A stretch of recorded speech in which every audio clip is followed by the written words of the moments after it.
Okay, everyone, this is part two. If you have missed part one, you want to go back and watch part one, but we're on physical setting now. So we're going to talk about physical setting, human setting, and regional setting, okay?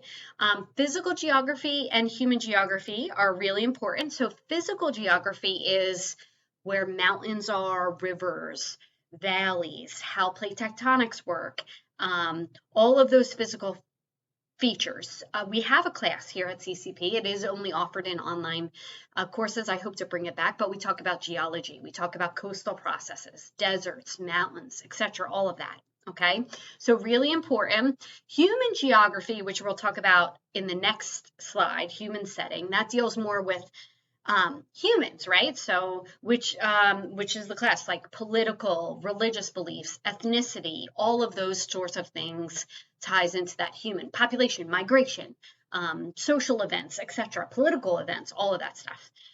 These types of geographies can overlap. And for example, you may study earthquakes, but you may also delve into social injustices that arise in the distribution of food after a hurricane.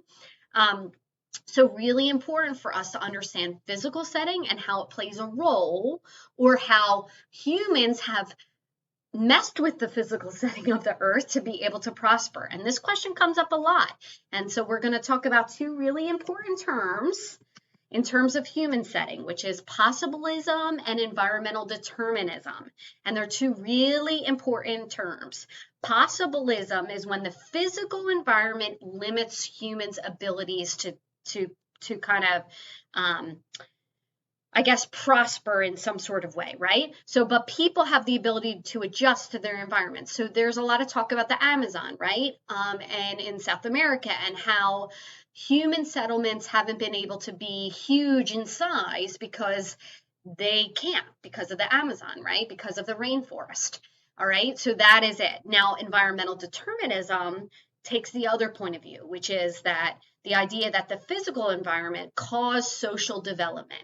Okay, so possibilism is the idea that we would chop down the rainforest, or we would change the physical environment so that we would prosper, right? Environmental determinism, on the other hand, environmental determinism is that idea that I had spoken about earlier about the Amazon, right? Is that populations can't get big in the Amazon because the rainforest conditions do not allow individuals to grow large amounts of food, right, etc. There's not a lot of species. I mean, there's tons of species, but they're not readily available for human use. Whereas environmental determinism would be the fact that we would chop down the rainforests and make our own areas so that we could do that. So a good example of this is building dikes or dams, right, to be able to allow your civilization to grow. Okay, so that's environmental determinism. Possibilism is the fact that you just live with what the environment gives you. Okay, and so here's a great video. And people sit on both sides of the fence in this topic, and it's very debatable. So I may ask you a question on the midterm exam that says, is it environmental determinism or possibilism? And you would pick a side and explain your reasoning as to why it's that side. Okay, so here's a great video that will help walk you through that. There's also another thing that we're going to talk about, which is what we call regional thinking. So this is more, the world can be divided into these specific regions and what goes on in those regions. So we group people based upon the region in which they live. We live in the Northeast, right? And we are grouped into a lot. We're angry, we talk fast, we live in a high population of individuals, right? So if someone interviews you from maybe down south, they may say to you, where do you live? And you say, oh, I live in Philadelphia.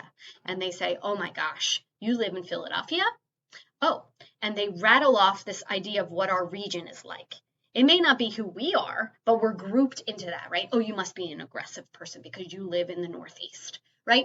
No, that's not always the case, but it is what regional thinking is, right? And so there are three types of regions that we talk about. There are these formal regions, which are very uniform. There are things we call functional regions, and then there are things we call perceptual regions or vernacular. And I have another wonderful video from Mr. Sin that takes us and breaks down these three 3 specific regions and tells us more about what they mean, right? A formal region is very formal. This is this specific region, right? The Northeast is considered a formal region in terms of that. Now we have functional regions, which are a little bit different than that, right? Which are, this is like a, the Northeast corridor, right? Or there's a functional region like the metro area, okay? And then there's something called the perceptual regions, which are what we perceive. Okay, perceptual regions. So Mr. Sin helps explain those regions to you. Okay, so regions, which are spatial units that share similar characteristics. Each region links places together that share something. No 2 places are alike, but shared characteristics between places provides a means for geographers to group places together into more manageable units of study. Regions are conceptual constructs. So these were not created, they're created by humans, okay? So used for convenience and comparison only. Regions are not only places, but they're the processes. So like the American West. But the American West has changed over time. So these are not things that stay in stone, okay? They change over time, okay? All right. So I'm going to talk about them. So functional region is the nodal regions defined by the connections and interactions that occur between them and surrounding areas. Groups of places linked together by some functions influence on them. Okay, so really important. They have this core and periphery, which are 2 important terms you need to know. The core area has distinct characteristics that lessen in intensity as one travels into the periphery, which is the outskirts of it, okay? So the core is a node, that is a point in the middle, and then you have this periphery on the outside, okay? And I give you some examples of this. Pizza delivery routes, Delta airline flights, the area affected by the spread of it, and I should say an epidemic, I apologize.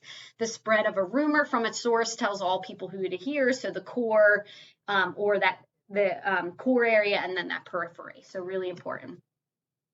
There are vernacular regions, which exist in the minds of people. Really important. Boundaries are determined by people's beliefs, not a specifically measurable process.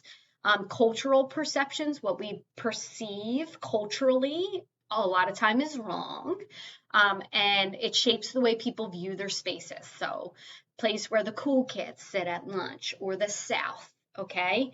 It's a sense of place, so that's important. A lot of people, their perceptual region is a sense of place. People's attachment to the region, they consider it home. We see this a lot with our sports teams here in this area, right? Okay, so that idea of that perceptual region. All right, so really important for you to understand these terms, okay? And we cover a couple other little topics that you might want to stay in. So we talk about geographers defining place, possibilism, environmental determinism, scale. Regional analysis has, it does have problems because we group everybody together into a region. So they're kind of important things that we talk about in this chapter. I'm just looking through some of my notes to make sure I covered everything.